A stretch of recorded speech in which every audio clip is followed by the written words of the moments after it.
ओम नमः सिद्धेभ्यः। ओम नमः सिद्धेभ्यः। ओम नमः सिद्धेभ्यः। मंगलम भगवान वीरो मंगलम गौतमोंगणी मंगलम कुंद कुंदाद्यो जैन धर्मोस्तु मंगलम सर्वमंगल मांगल्यम सर्वकल्याणकारकम प्रधानम सर्वधर्माणां जैनम जयतु शासनम जैनम जयतु शासनम वंदितु सर्वसिद्धे दुर्वमचलमणोवं गदिं पत्ते बोच्छामि समय पाहुड मिणमो सुध केवली भणिदम नमः समय साराय स्वानुभूत्या चकास्ते चित्स्वभावाय भावाय सर्वभावांतरच्छिने।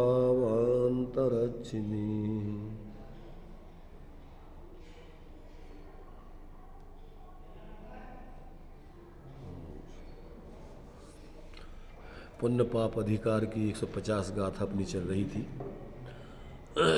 इसमें भावार्थ और तात्पर्य वृत्ति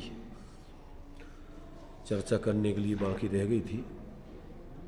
भावार्थ देखेंगे 303 पेज पर। सभी प्रकार के कर्म मोक्ष के मार्ग में, निर्बंधता के मार्ग में त्याज्य हैं, छोड़ने लायक हैं। इस बात को यहाँ पर स्पष्ट किया था। तो यहाँ भावार्थ में देखिए, किसी को यह शंका हो सकती है कि जब सुकृत और दुष्कृत दोनों को निषेध कर दिया है तब फिर मुनियों को कुछ भी करना शेष नहीं रहता। इसलिए वे किसके आश्रय से या किस आलम्बन के द्वारा मुनित्व का पालन कर सकेंगे। आचार्य देव ने उसके समाधानार्थ कहा है कि समस्त कर्मों का त्याग हो जाने पर ज्ञान का महाशरण है। उस ज्ञान में लीन होने पर सर्व आकुलता से रहित परमानंद का भोग होता है, जिसके स्वाद को ज्ञानी ही जानते हैं। जिसके स्वाद को कौन जानता है? जिसके स्वाद को ज्ञानी ही जानते हैं।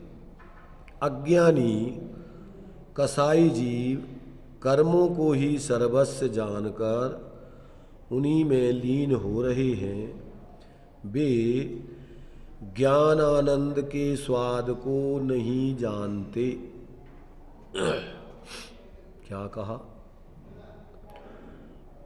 यहाँ पर जब दोनों प्रकार के कर्मों का निषेध कर दिया गया, सुकृत अच्छे कर्म शुभ कर्म और दुष्कृत बुरे कर्म पाप और पुण्य, जब दोनों कर्मों का निषेध कर दिया तो कहते हैं अब जो साधक मुनिराज हैं अब वो 28 गुण आदि का पालन करके अपनी साधना कर रहे हैं। अब तुमने कहा कि ये सब छोड़ने लायक है, अब इसको भी छोड़ देंगे। पाप तो पहले ही छोड़ दिया, अब इस पुण्य को भी छोड़ दें, सुकृत को 28 गुण आदि के पालन को भी करना छोड़ दें, तो फिर क्या करें? तो कहते जब इसको भी छोड़ देते हैं तो फिर महाशरण की प्राप्ति हो जाती है। जो ज्ञान स्वरूप आत्मा है, जो परम शांति का भंडार है, सहजता का भंडार है, आनंद का भंडार है, ऐसी परिणति जब उसमें डूब जाती है तो ज्ञानानंद सुधारस उमगे घट अंतर न समावे। उस क्षयोपम ज्ञान की परिणति में वो अनंत आनंद स्वरूप का समाता नहीं है। उसके लिए चाहिए पूर्ण छायक परिणति, उस पूर्ण ज्ञानानंद को समाने के लिए। तो अभी तो जितना तुम्हारे पास क्षयोपम ज्ञान आदि है, जब उपयोग अपने स्वरूप में डूबता है तो जितना तुम्हारे पास पात्र है, जितनी लीनता है, उतना आनंद उसमें तुम्हें आएगा। तो जो जीव ऐसे दोनों प्रकार की सुकृत और दुष्कृत, पुण्य और पाप के कार्यों को छोड़ देते हैं और अपने उस ज्ञान स्वरूप आत्मा की शरण ग्रहण कर लेते हैं, उनके जीवन में ही वास्तव में कोई अलौकिक मार्ग, मोक्ष का मार्ग, शांति का मार्ग, वास्तविक धर्म प्रकट होता है। और उसी धर्म के साथ में जब तक पूर्ण वीतराग दशा नहीं होती तो मुनिराजों की 28 मूलगुण आदि का पालन, श्रावकों के 11 प्रतिमा आदि का पालन, 12 व्रत आदि का पालन, ये चूंकि उस साधक अवस्था में उनके अनुकूल है, अनावश्यक बाहर में उपयोग को भ्रमाते नहीं है, यहाँ आकर के उपयोग को थामते और फिर जल्दी से अपने स्वरूप में चले जाते। तो ऐसा जो है, जब वो अपने स्वरूप में टिक नहीं पाते, क्योंकि छद्मस्त का उपयोग अंतर्महु से ज़्यादा कहीं नहीं लगता। अगर अंतर्महु से ज़्यादा अपने स्वरूप में लग जाए तो फिर छद्मस्त दशा का अभाव होकर के छायक दशा, पूर्ण केवल ज्ञान की दशा प्रकट हो जाए। इसलिए अंतर मुहूर्त में जो छद्मस्त का उपयोग है अपने स्वरूप से क्या है, बाहर आता है। क्योंकि जो प्रगट कसाएँ हैं वो प्रगट कसाएँ सदा एक सी नहीं रहती, उनमें तीव्रता मंदता आदि चलती रहती। तो जब स्वरूप की विशेष ऊर्धता होती है तो उनमें अत्यंत मंदता होती है। जिस गुणस्थान का साधक जीव हो, चौथे गुणस्थान वाला है तो 3 चौकड़ी कसाय की अत्यंत मंदता, बुद्धिपूर्वक बाहर के कोई कार्य नहीं करेगा, वो अपने स्वरूप में एकाग्र निर्विकल्प होकर अतीन्द्रिय आत्मा का आनंद ले रहा है। और अंतर्मुहूर्त के बाद वो कसाएं बदल जाती फिर थोड़ी स्थूलता होगी, फिर विकल्प में आ जाएंगे। तो ऐसा जो है साधक के जीवन में गुणस्थान प्रमाण निर्विकल्पता सविकल्पता चलती रहती है, परंतु साथ में सम्यक ज्ञान होने से वेद विज्ञान बढ़ता है। किसी भी प्रकार से संयोगी भावों को अपना स्वरूप नहीं जानते।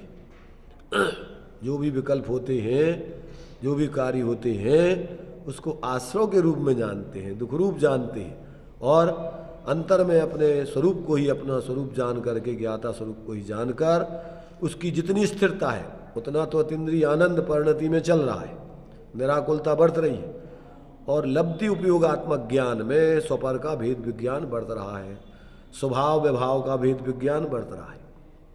परिणति में जितनी स्वाश्रितपना है उतना वीतराग विज्ञानता की परिणति चल रही है, और जितनी अभी कसाय की स्थिति है उतना उतना बेकारी परिणाम अभी परिणति में मिश्र धारा चारित्र की चलती है। तो ऐसा सम्यक ज्ञान में बराबर उनके भेद विज्ञान बढ़ता है।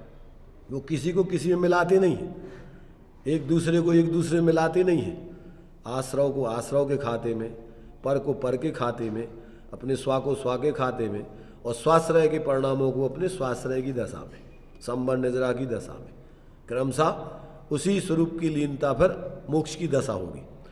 तो ये जो है ज्ञानियों को इस प्रकार से 7 तत्वों का यथार्थ ज्ञान श्रद्धान बढ़ता है। स्वा को स्वा, हे को हे, उपादेय को उपादेय, उपादेय में प्रवृत्ति, हे से निर्वृत्ति, ये बराबर उनके जीवन में चलती रहती। तो गुणस्थान प्रमाण उनके जीवन में ऐसी अपने मोक्ष मार्ग की धारा बराबर चल रही है। ऊर्ध्वता उनके अपने स्वरूप की है, अपने स्वरूप के अलावा एक किंचित मात्र, एक परमाणु मात्र वो अपना नहीं जानते।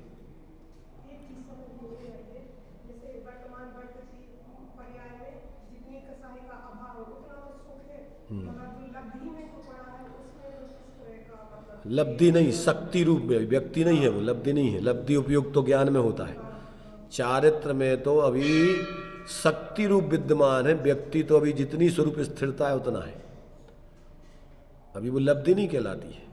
लब्धि तो ज्ञान में जानकारी आदि की है, लब्धि उपयोग भाव इंद्रिय ज्ञान में होता है। चारित्र में लब्धि उपयोग नहीं होता है। चारित्र में तो जितनी प्रगटता है उतनी वीतरागता प्रगट है, आनंद है, और जितनी प्रगटता नहीं है उतनी शक्ति अनंत सामर्थ्य विद्यमान है, अभी वो व्यक्त नहीं है। तो वो तो जितनी जितनी स्वरूप स्थिरता करते जाओगे उतनी उतनी चारित्र की आनंद निराकुलता प्रकट होती जाएगी। इसलिए वो लब्धि की बात नहीं है, वो शक्ति की अपेक्षा है। सभी जीव शक्ति अपेक्षा आनंद सुख के धारी हैं, पर व्यक्तता तो जब अपने उस स्वरूप का अवलंबन करोगे, उसमें स्थिरता करोगे, तो उसमें से वो व्यक्तता होती है। इसलिए जैसे दृष्टांत आता ना कि जैसे 64 पहरी पीपल में चिरपराहट भरी हुई है, निकलेगी कितनी शक्ति रूप विद्यमान है। जितना जितना उसको घिसते जाओगे उतनी उतनी चिरपराहट प्रकट होती जाएगी। ऐसे ही जितनी जितनी अपनी स्वरूप की स्थिरता बढ़ती जाएगी, लीनता बढ़ती जाएगी गुण स्थान प्रमाण, उतनी उतनी निराकुलता शांति सुख पर्याय में प्रकट होता जाएगा। वो धारा प्रवाह चलेगा चारित्र में। उपयोगात्मक रूप में आपके ज्ञान में उपयोग बाहर जाए या स्वरूप में रहे, वो उपयोग ज्ञान का माने आपका लब्धि उपयोगात्मक परिणमन है। तो उसके सम्यक ज्ञान में बराबर ये सारी चीज़ें चल रही हैं। सम्यक ज्ञान लब्धि उपयोगात्मक दोनों है। तो अपना स्वरूप ही अपना स्वरूप, और बाहर में उपयोग, जैसे मान लीजिए अब घर गृहस्थी वाला है गृहस्थ, तो वो संयोगों को संयोग, व्यवहार से जो परिवार कुटुंब, वो व्यवहार से सब अपना, क्यों कि लोक में जीने के लिए भी विवेक होगा उसको। कौन मकान तुम्हारा है, कौन दुकान तुम्हारी है, कौन परिवार, व्यवहार से, परमार्थ से नहीं। अंदर में बराबर जान रहा है कि कुछ अपना नहीं, पर लोक व्यवहार में जो अपन को अपने उदय प्रमाण संयोग मिले हैं और जिसको अपन व्यवहार में अपना कहते हैं, वो सब बराबर उनमें अपना व्यवहार करेगा। तो ऐसा उसके ज्ञान में असद्भुत व्यवहार की चीज़ें, उपचरित अनुपचरित, इनका विवेक बढ़ता है। ऐसा नहीं है लोग में वो ऐसा यदवा तदवा किसी का भी चीज़ें अपने काम में ले लेगा, किसी को अपने कब्जे कर लेगा। तो ये लोक व्यवस्था का भी विवेक होगा उसको। तो ये सारी चीज़ें उसके ज्ञान में, इसीलिए व्यवहार से बाहर के जो संयोग हैं, भारत देश ही अपना है। आपको विचरण करना है तो भारत देश के अलावा दूसरे देश में नहीं जा सकते। उसके लिए जाना है तो आपको उसका पूरी फॉर्मेलिटी अलग निभाना पड़ेगा। तो ये सारा विवेक साधक के जीवन में बढ़ता है। परमार्थ से वो अपने स्वरूप के अलावा एक परमाणु मात्र अपना नहीं जानता, और व्यवहार में जहाँ जी रहा है उसका बराबर विवेक रखता है, उस सीमा में रह कर के जीता है। इसलिए उसको कोई बाहर की भी समस्या नहीं आती, तीव्र कसाएँ ऊर्ध नहीं होती। अगर वो अनर्गल प्रवर्तन करें तो 24 घंटे उसको यहाँ समस्या आएगी। इसलिए इन सब बातों का ज्ञानी जीवों को, संयोगों का, संयोगी भावों का, अपने स्व का, पर का, स्वभाव भाव का, विभाव भाव का, इन सब का बराबर विवेक उसके जीवन में सम्यक ज्ञान में बढ़ता है। इसलिए क्या है, सम्यक ज्ञान की अपन ने जो परिभाषा भावदीपिका में पढ़ी थी, तो क्या है, क्या उसमें पढ़ी थी,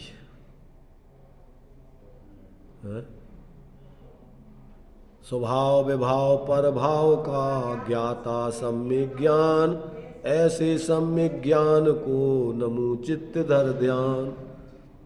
स्वभाव विभाव परभाव, उसमें स्वभाव में दो प्रकार का स्वभाव, त्रैकालिक स्वभाव, क्षणिक स्वभाव, उसको शुद्ध भाव भी बोलते हैं।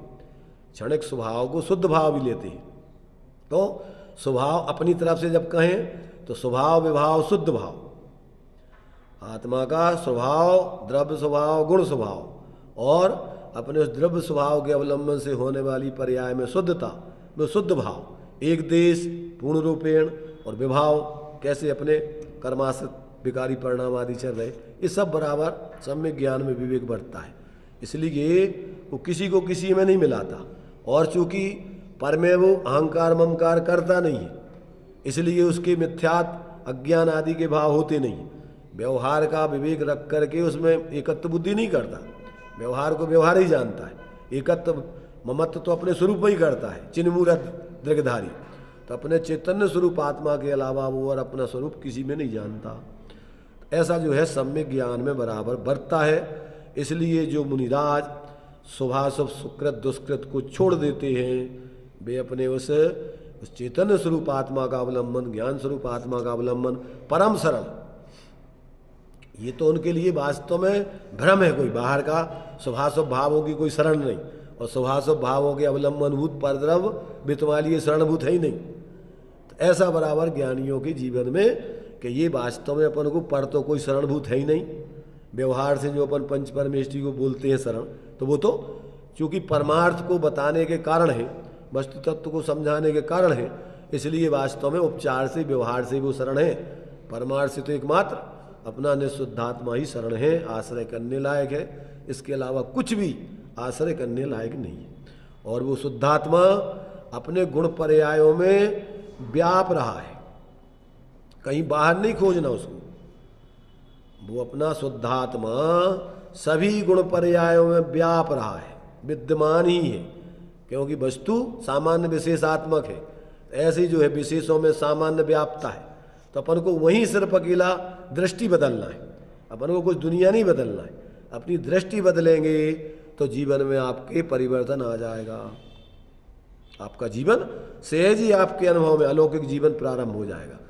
आज तक अपन ने अपने उस एकत्व भक्त स्वरूप की दृष्टि ज्ञान लीनता नहीं की, इसलिए जीवन में पैने जातम ज्ञान बिना सुख लेस, सुख की गंध नहीं।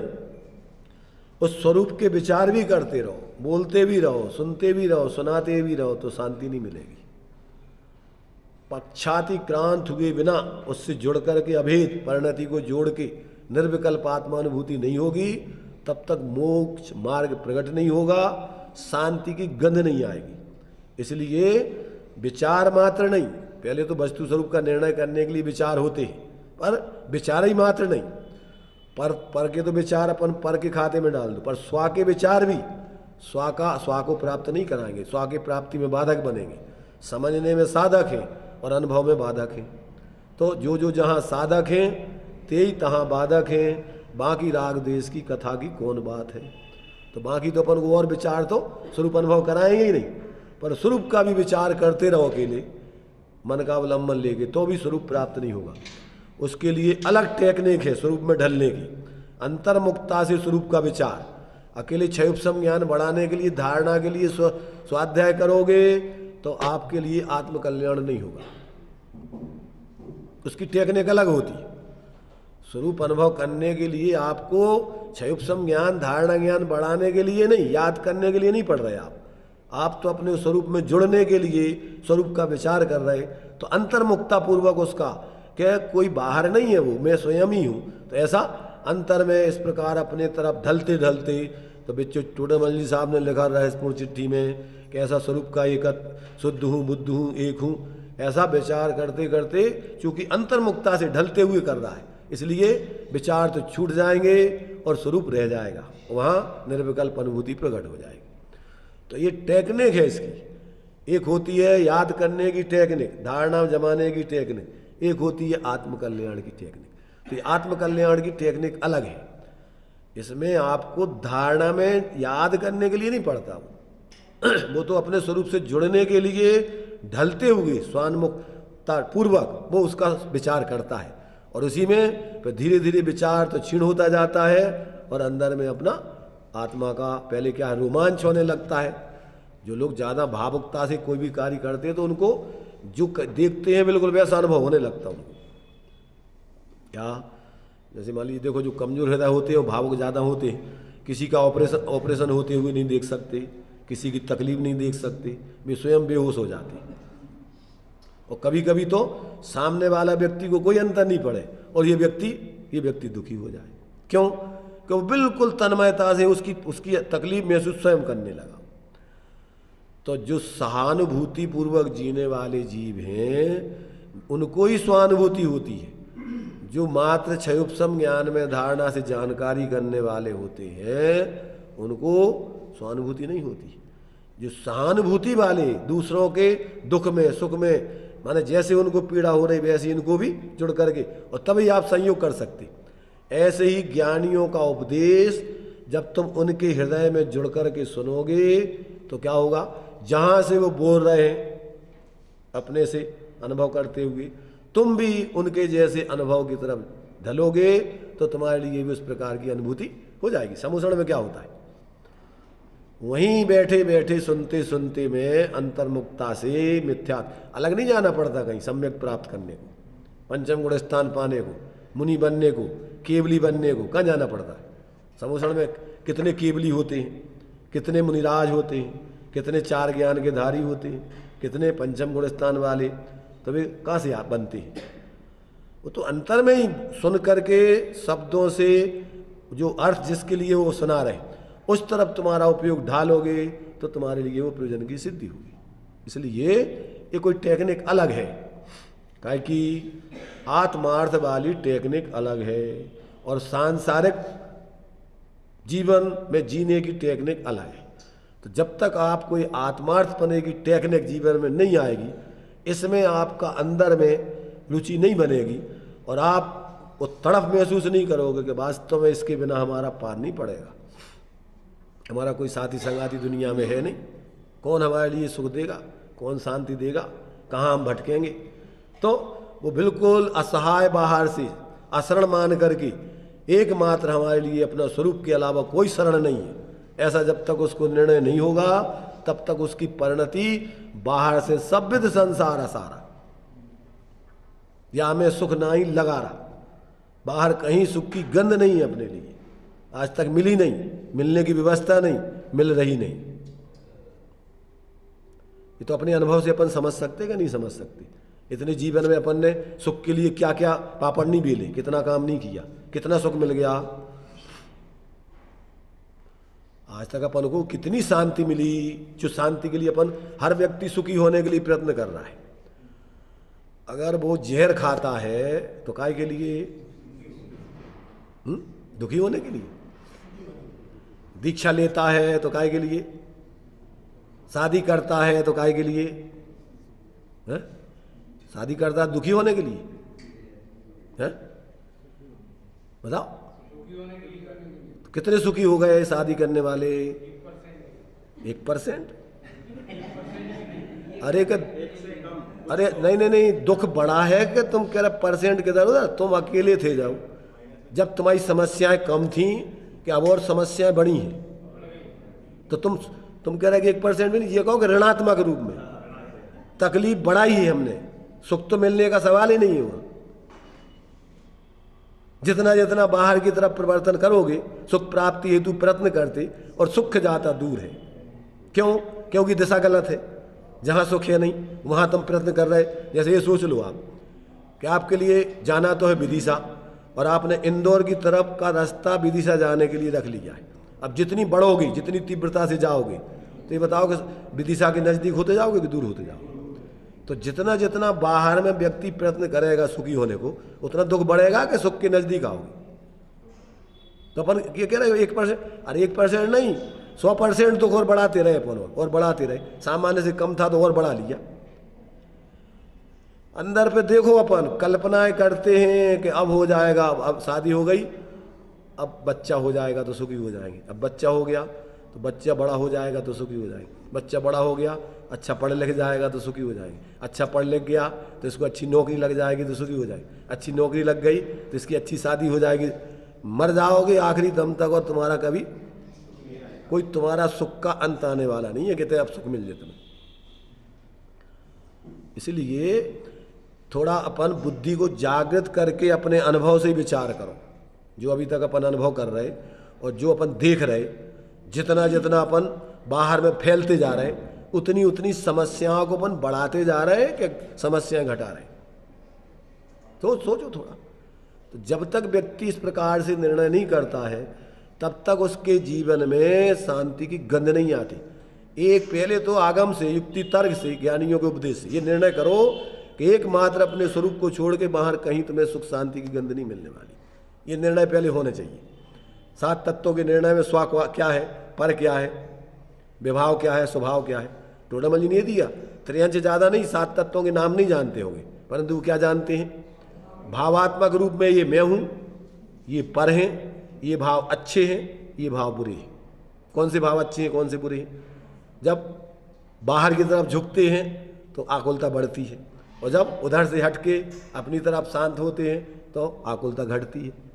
तो ये अनुभव में आने चाहिए प्रैक्टिकल, तब जाकर के आप क्या करोगे कि बाहर से हट के और अपने उस स्वरूप की ज्ञान की शरण में आ पाओगे। और ये निर्णय नहीं है तो तुम्हें कौन उस ज्ञान की शरण दिलाएगा? रात दिन कामों में रात दिन लगे लगे लगे, कब तुम्हें निर्विकल्प होकर आत्मा की अनुभूति हो जाएगी? कभी आज तक होने की सवाल। और धर्म के नाम पर दुनिया के अपन ने क्या बना लिए, अपने अपने संप्रदायों में अलग अलग अपनी खाके बना रखे। सांप्रदायिक व्यक्ति को कभी धर्म नहीं हो सकता है जब तक उसको पक्षातिक्रांत, बाहर में भी कोई संप्रदायों में धर्म नहीं है, कोई व्यक्तित्व में धर्म नहीं दे सकता है, धर्म वस्तु का स्वरूप है। जब तक ऐसा तुम्हारा निर्णय नहीं होगा, सांप्रदायिक बुद्धि होगी, तब तक घृत मिथ्यात्व का सेवन होता रहेगा, तीव्र कसाएं चलती रहेंगी। अपने संप्रदाय के पोषण में कसाएं करते रहोगे, अपने संप्रदाय के हिसाब से प्रवृत्ति करते रहोगे, पर आप अपने स्वरूप को ग्रहण करने के लिए पुरुषार्थ जागृत नहीं होगा। इसलिए धर्म किसी संप्रदाय में, जो बोलते हैं ना, बाड़ा नहीं है कोई धर्म। किसी बाड़े में पहुंच जाओ तो तुम धर्मात्मा बन जाओगे। धर्म तो वस्तु का स्वरूप है। ऐसे जब तक उस वस्तु के स्वरूप को समझकर उसका अवलंबन नहीं करोगे, परावलंबन नहीं छोड़ोगे, तब तक जीवन में शांति नहीं मिलती। इसलिए यहाँ कि भाई जितना भी बहिर्मुक्ता वाला जिसको तुम सुकृत कह रहे हो, वो भी परमार्थ से दुष्कृत ही है। जो आत्मा से तुम्हें दूर ले जाए, स्वरूप को भुलाए, वो शुक्र दिया ना, कि जो तुम्हें, जो सोने की भेड़ तुम्हें संसार में रुलाए, संसार में बांधे, वो अच्छी कैसे हो सकती है? जो तुम्हें बंधन में डाले वो अच्छी कैसे हो सकती बेड़ी? तो ऐसे ही अपन को जितने भी परावलंबी का भाव हैं, उनमें अगर अपन को अच्छे पने की कल्पना है तो आश्रव तत्व की भूल है। 7 तत्वों में आश्रव तत्व की भूल है। आश्रव तो दुखकार घनेरे हैं, कोई भी राग है वो सब आग है, चाहे वो कोई भी राग हो, परावलंबी भाव सब दुख का कारण है। तो जब तक ऐसा दो टूक निर्णय नहीं होगा आश्रमों के बारे में, जिसको अपन ने 2 भाग कर दिए, सुकृत दुकृत, वे सब विपरीत मान्यता है। पहले तो तुम्हारे जीवन में बिल्कुल के आश्रव सब दुख रूप है, बंधन रूप है, इसमें कोई सुख नहीं है। ऐसा 7 तत्वों का अविपरीत निर्णय होगा और फिर आप अपने स्वरूप को ग्रहण करके भूमिका अनुसार गुणस्थान प्रमाण, फिर उसमें आपका फिर विवेक जागृत होकर के प्रवृत्ति करोगे कि जिसमें अपनी साधना अपने गुणस्थान प्रमाण सहायता से कर सकते हैं, उसमें रह करके और आप अपनी साधना करोगे। क्योंकि एक साथ पूर्ण वीतराग दशा नहीं होती, उसके लिए आपको बाहर से हटके और फिर अपने स्वरूप में जाने के लिए व्यवहार में विवेक रखना पड़ेगा। और उसके लिए बुद्धिपूर्वक संपूर्ण परिग्रह आदि 5 पाप आदि का त्याग, उत्कृष्ट साधना करना है तो उसको छोड़ोगे। और यदि आपको एक देश उत्कृष्ट माने मध्यम साधना करना है तो अनावश्यक कार्यों को, अनावश्यक प्रवृत्तियों को, अनावश्यक परिग्रह आदि को छोड़ के जितना जीवन के लिए उपयोगी है, अपने लिए आवश्यक है, उतना रखकर उसमें भी एकत्व मत न करके भेद विज्ञान रखते हुए उसमें जियोगे और अपने स्वरूप की आराधना करोगे। तो ऐसा जो है ये महाशरण एकमात्र अपने स्वरूप की है, स्वभाव की है। इसके अलावा बाहर में जो भी शरण खोजना है, ये सब अविवेक का काम है। इसमें कहीं कोई शांति मिली नहीं, किसी को मिलने वाली नहीं। तो ये जो प्रश्न उठाया था यहाँ के भाई, तुमने सभी प्रकार के सुकृत दुष्कृतों को निषेध कर दिया, तो अब मुनिराजों को या साधकों को अब किसकी शरण में रहे? आज तक तो यही समझते कि भैया ये करो। तो कहते ऐसा अपना महान स्वभाव, त्रैकालिक स्वभाव, अनादि अनंत स्वभाव, वो आपको शरण प्राप्त होगी उसकी फिर। और वो शरण एक बार जिसने ले ली तो फिर उस शरण को छोड़ के दूसरी शरण की कभी कामना उसके जीवन में नहीं आएगी। क्यों? कि उस शरण में इतना आनंद है, ऐसी शांति है, ऐसी निराकुलता है कि ऐसा आज तक कहीं और किसी अवलंबन से प्राप्त नहीं हुआ इस जीवन। ऐसा यहाँ पर ये आचार्य देव ने यहाँ ये भावार्थ में जयचंद जी छाबड़ा ने जो गाथा और जो 2 कलश थे उनके भाव को यहाँ स्पष्ट किया। ये 2 कलश लिखे थे कि एक में तो संपूर्ण निषिद्ध कर दिए शुभाशुभ भावों को, तो फिर इसमें प्रश्न उठाया था कि फिर उनके लिए शरण, तो कहते निष्कर्म निर्वृत्ति की शरण है। और निर्वृत्ति माने ज्ञान की शरण, ज्ञान स्वरूप आत्मा की शरण। इसलिए वो कोई शरणहीन नहीं हो जाते हैं, वो तो परम शरण को प्राप्त होकर के और फिर परम सुख के मार्ग में उनकी प्रवृत्ति होती है। ऐसा यहाँ इस भावार्थ में स्पष्ट किया गया है। अब तात्पर्य वृत्ति में भी आचार्य जयसेन स्वामी ने भी देखिए इसको जो स्पष्टीकरण किया है उसको भी अपन पढ़ते हैं। अब दोनों कर्म शुद्ध निश्चय नय से केवल बंध के कारण हैं, न केवल बंध के कारण हैं अपितु निषेध करने योग्य हैं, ही हैं, छोड़ने लायक हैं। अकेले बंध के कारण जान करके नहीं रुक जाना है, उनसे निवृत्ति करना है। यह आगम से सिद्ध करते हैं। रत्तो बंधति कम्मम मुंचति जीवो विराग संपन्नो। जिस कारण से रागी होकर जीव कर्मों को बांधता है, उन कर्मजनित भावों में विराग संपन्न जीव मुक्त होता है। उन कर्मजनित भावों में विराग संपन्न, विराग माने उनमें परिवर्तन न करने वाला जीव, विराग से संपन्न अर्थात उसमें प्रवृत्ति नहीं करने वाला जीव क्या करता है कि वो कर्मों से मुक्त होता है। तो यहाँ कहते हैं कि वो कर्मजनित भावों से विराग संपन्न जीव मुक्त होता है। ऐसो जिणोपदेशो तम्मा कम्मेसु म रज्जय। यह प्रत्यक्ष ही जिनेन्द्र भगवान का उपदेश है। प्रत्यक्ष ही माने प्रत्यक्ष माने क्या? प्रत्यक्ष माने अनुभव देखते हुए बोल रहे, वो ऐसे नहीं झूठी लिख रहे। भगवान के ज्ञान में ऐसा स्पष्ट सब भाषित हो रहा है कि ये परावलंबन बंधन रूप है, और ऐसा प्रत्यक्ष जिनेन्द्र माने इस प्रकार का यह प्रत्यक्ष ही जिनेन्द्र भगवान का उपदेश है। क्या उपदेश है? कि दोनों कर्म बंध के हेतु हैं, ना केवल बंध हेतु हैं, प्रतिषेध और हे हैं, ऐसा कहते हैं। उस कारण से शुभाशुभ संकल्प विकल्प रहित पने से सुखीय शुद्धात्म भावना से उत्पन्न निर्विकार सुखामृत रस के आस्वाद से तृप्त होकर, अकेले मात्र सुन समझ करके नहीं, क्या करना कि उस दूसरे पक्ष को ग्रहण करके और फिर अनुभव करके उस चीज से निर्वृत्त होना, और वो तुम्हारा अनुभूत मार्ग होगा, तो आपको कोई किसी प्रकार से भ्रमित नहीं कर सकता है। तो यहाँ कहते हैं कि क्या करना कि उस कारण से शुभाशुभ संकल्प विकल्प रहित पने से, संकल्प विकल्प क्या कहलाते? इसमें अपन ने पहले 10वां छंद जो दिया ना, हाँ, द्रव्य कर्म भाव कर्म नो कर्म में एकत्वपना करना, वो संकल्प है। और ज्ञेयों के निमित्त से ज्ञान में भेद ज्ञात होना, वह विकल्प है। अथवा पर में एकत्व ममत्व ये संकल्प है, और बाद में फिर राग द्वेष की वृत्ति होना वो विकल्प है। किसी में आपने पर में क्या कर लिया? अहंकार ममकार कर लिया, मैं और मेरा, तो इसके बाद अब तत्संबंधी विकल्पों की धारा, राग द्वेष की धारा चालू रहेगी। देखो, अहंकार ममकार, अहंकार ममकार का क्या अर्थ होता है? अहंकार माने क्या होता है? जैसे शरीर में अपन ने अहंकार कर लिया, तो इसका मतलब क्या हुआ? शरीर की सत्ता को नाश कर दिया। जब शरीर तुम बन गए तब शरीर खत्म हो गया? होता नहीं है, मिथ्या मान्यता है तुम्हारी। जब तुमने अपने आप को शरीर मान लिया, स्त्री मान लिया, जो भी मान लिया, मोटा तगड़ा मान लिया, तो अब वो तो शरीर तो रहा ही नहीं ना, आत्मा ही बन गया वो। तो इसमें दोनों, तुम्हारी अपनी भी सत्ता तुमने नष्ट कर ली, पर मूल में तो क्या हुआ? अहंकार माने उसमें मैंपना कर लिया, तो उसकी सत्ता को तुमने अपनी दृष्टि में, अपने ज्ञान में नाश कर दिया। और ममकार, अहंकार में तो अपनी सत्ता का नाश किया है, और ममकार में पर की सत्ता को नाश किया है। मम माने मेरी हो गई, कोई भी शरीर या संपत्ति या रुपया पैसा तुमने अपना बना लिया, तो उसमें क्या हो जाएगा?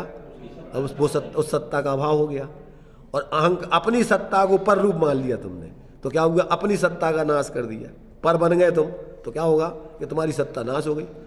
तो ये होता तो है नहीं, ऐसा वस्तु का स्वरूप तो है ही नहीं, तो क्या हो गया? ये तुम्हारा मिथ्या मान्यता अभिप्राय ज्ञान हो गया।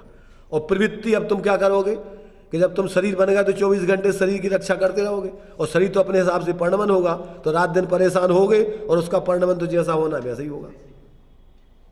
अब क्या करें, अब क्या करें, अब रात दिन परेशान। अब हम मन, अब तुम सब शरीर बन गए तो अब शरीर क्या नहीं, बीमार नहीं हो जाए, बूढ़ा नहीं हो जाए, अब नष्ट नहीं हो जाए, तो रात दिन आप उसकी चिंता ही में लगे रहोगे। जो कुछ भी जिसमें तुमने अहंकार कर लिया, अब तुम क्या है, रात दिन वही बन गए, अब उसी में 24 घंटे लगे रहोगे। तो ये जब तक जीव को ऐसा निर्णय नहीं होता कि एक वस्तु दूसरी वस्तु की नहीं होती, कभी प्रत्येक वस्तु अपने स्वरूप को नहीं छोड़ती। जब अपना स्वरूप है, पर का स्वरूप पर है, तो निज को निज, पर को पर जान, फिर दुख का, फिर तुम्हें तकलीफ का समस्या, अब तुम्हें परेशानी का कारण क्या है, दुख का कोई कारण नहीं बचता। पर निदान माने निशान नहीं, फिर दुख का नहीं लेस निदान। निदान और निशान दोनों में अलग अंतर है। निदान समझते हो?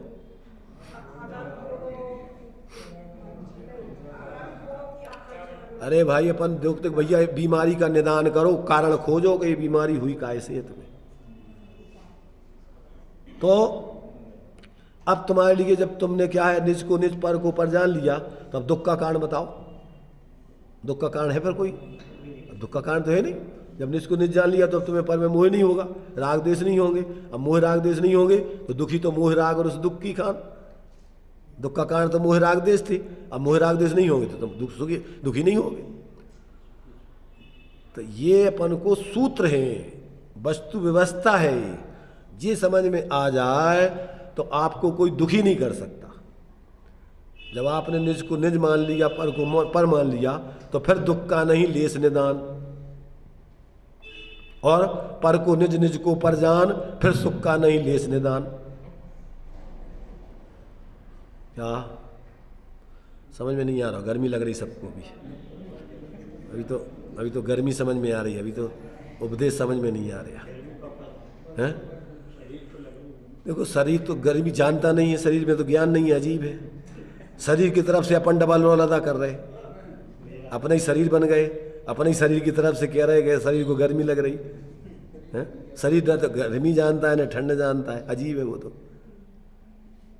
यही जो है अपन क्या कर रहे हैं, यही अपनी अज्ञानता है, मोह के भाव है, सब ये अज्ञानता के भाव है।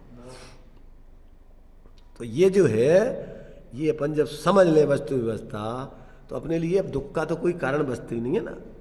कैसी परिस्थिति है, अब उस परिस्थिति में आपको कोई तकलीफ नहीं, और जहां आपने अपने को पर या पर को अपना स्वरूप माना, तब समझ से ही समझता है, ना तुम पर बन सकते हो ना पर तुम्हारा बन सकता है। अब रात दिन उसकी सेटिंग करने में तुम्हारी जिंदगी पूरी हो जाएगी, और मर जाओगे, और पूरी तो होना ही नहीं है कुछ भी। जड़ चेतन की सब परिणति अपने अपने में होती है। अनुकूल प्रतिकूल करना ये झूठी मन की वृत्ति है। अब अनुकूल संयोगों में रागी होकर और प्रतिकूल संयोगों में द्वेषी होकर संसार बढ़ाया है। अनुकूल संयोगों में राग करते हैं, मोह करते हैं, और प्रतिकूल संयोगों में द्वेष करते हैं। एक पक्ष लिखा उन्हें, क्या लिखा है? अनुकूल संयोगों में हर्षित होकर, हर्षित माने रागी होकर संसार, और प्रतिकूल संयोगों में उसके पक्ष दूसरा भी है साथ में, वो भी लगाओ, द्वेषी होकर संसार बढ़ाया है। संतप्त हृदय प्रभु चंदन सम शीतलता पाने आया। अब भगवान के सामने कह रहे, सही कह रहे कि झूठी कह रहे, तो तुम समझो, दूसरों की लिखी लिखाई बोल रहे कि तुम समझ के बोल रहे। अकेले तुम जो है रेडीमेड दूसरों की बातें बोल रहे कि तुम वास्तव में खुद अपने अनुभव से बोल रहे। नेमीचंद जी सुनाई दे रहा है? चिंता में हो कि चिंतन में हो? है चिंतन चल रहा? सोचो, सब लोगों को सोच विचार करो कि अपन रात दिन काय में लगे हुए हैं। चिंतन देखो, चिंता को चिंतन से जीतो और चिंतन को चेतन से जीतो।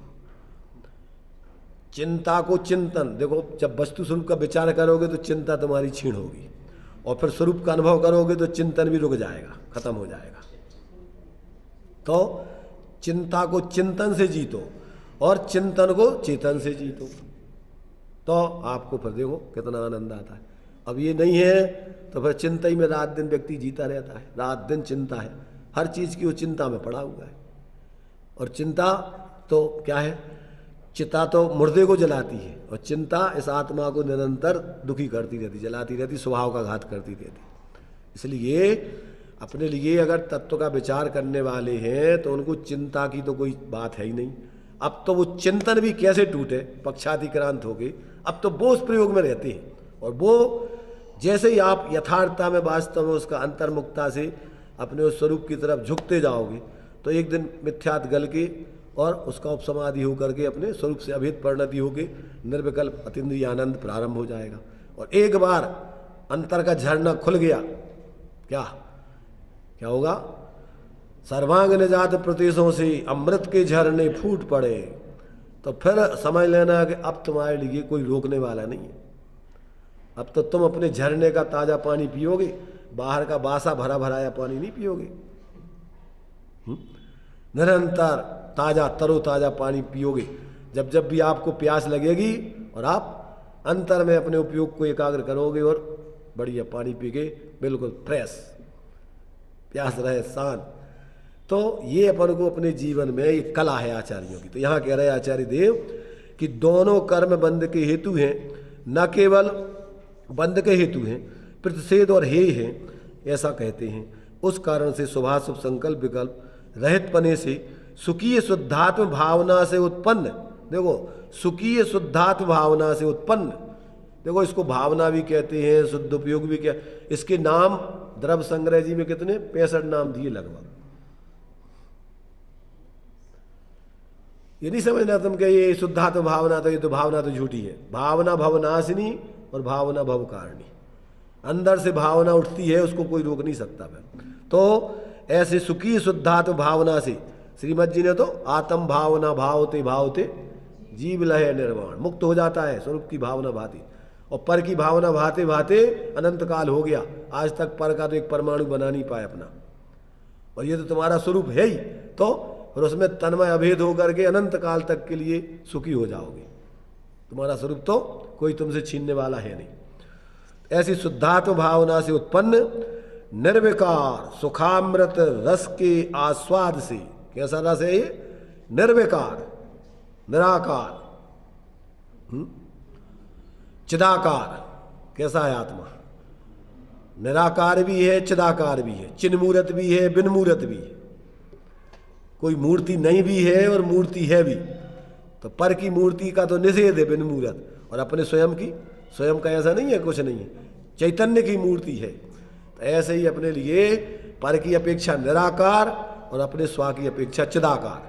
तो ऐसा निराकार चिदाकार, ऐसे अपने क्या है उस निर्विकार माने कसायों से रहित ऐसा अतीन्द्रिय सुखामृत रस के आस्वाद से तृप्त होकर शुभ अशुभ कर्मों में राग मत करो। अकेले मात्र बातों में, शब्दों में, विकल्पों में नहीं कह रही, अपने निर्विकार चिदानंद रस के आस्वाद पूर्वक शुभाशुभ भावों से विरक्त हो। तो जो प्रीति मत करो। इस प्रकार यद्यपि अनौपचरित असद्भूत व्यवहार नय से द्रव्य पुण्य तथा द्रव्य पाप में भेद है। कौन से नय से?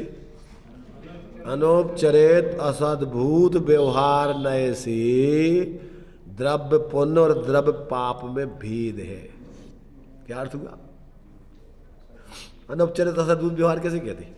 एक क्षेत्रावगाही संबंध जिसका है, जो अपने लिए पुण्य पाप कर्म है, व्यवहार से तो उनमें अंतर है कि नहीं है? देखो नीम में और गन्ने में पुद्गल की दृष्टि से तो कोई अंतर नहीं है, वो भी पुद्गल है, वो भी पुद्गल है, परंतु स्वाद की दृष्टि से, व्यवहार से वो मीठा है और वो क्या, नीम कड़वी है, गन्ना मीठा है। तो दोनों का व्यवहार परमार्थ से देखा जाए तो दोनों पुद्गल हैं, चाहे कड़वा हो, ये सब पुद्गल के रस हैं। तो परमार्थ से उसमें कोई रस अंतर नहीं। परमार्थ से तो एक अपना आत्मा के रस को छोड़ के बाहर में कोई अपने लिए रस नहीं। तो यहाँ कहते अनौपचरित असद्भुत व्यवहार से द्रव्य पुण्य और द्रव्य पाप में भेद है, और अशुद्ध निश्चय नय से उन दोनों कर्मों द्वारा उत्पन्न सुख दुख में भी भेद है। अशुद्ध निश्चय नय कहो या उपचरित सद्भूत व्यवहार कहो, इसमें भेद है। काय में? पुण्य के उदय में और पाप के उदय में। एक में क्या है, सुख का स्वाद आता है, एक में दुख का स्वाद आता है। एक पाप प्रकृति रूप है, एक पुण्य प्रकृति उसका स्वाद। तो स्वाद में अपने लिए अनुभव, तो वो अशुद्ध निश्चय नय से क्या है, दोनों में अंतर है। अशुद्ध निश्चय नय माने व्यवहार से विचार किया जाए तो दोनों में अंतर है, परंतु यहाँ कहते हैं कि भेद है। तथापि शुद्ध निश्चय नय से भेद नहीं है। अपने स्वरूप से देखो तो दोनों अशुद्ध भाव हैं, अपने आत्मा के स्वभाव नहीं है, वे दोनों एक ही है, अशुद्ध ही है वे, उसमें कोई शुद्धता अशुद्धता मैंने अंतर नहीं है, भेद नहीं है।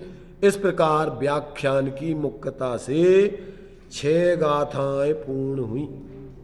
काय की पुण्य पाप के एकत्व के स्वरूप को बताने वाली।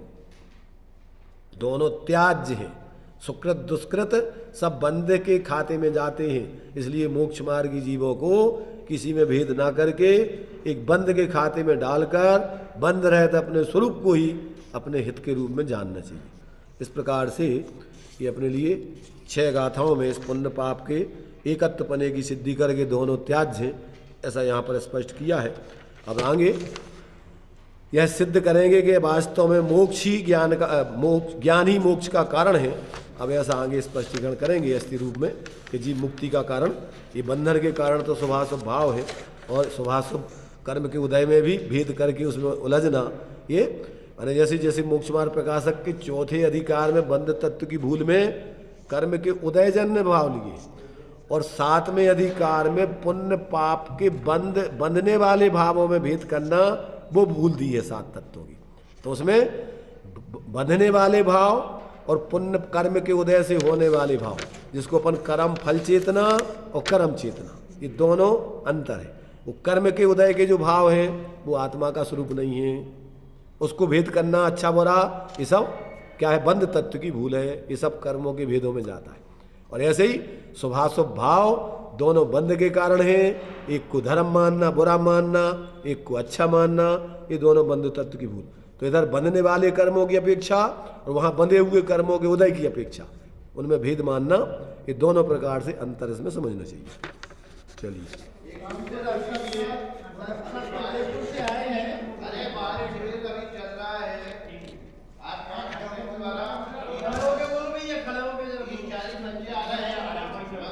बच्चे भी नहीं आ रहा, मेरे को मालिक जिनके यहाँ से आ सकते हैं, उनसे निवेदन है कि अपने बच्चे को भेजें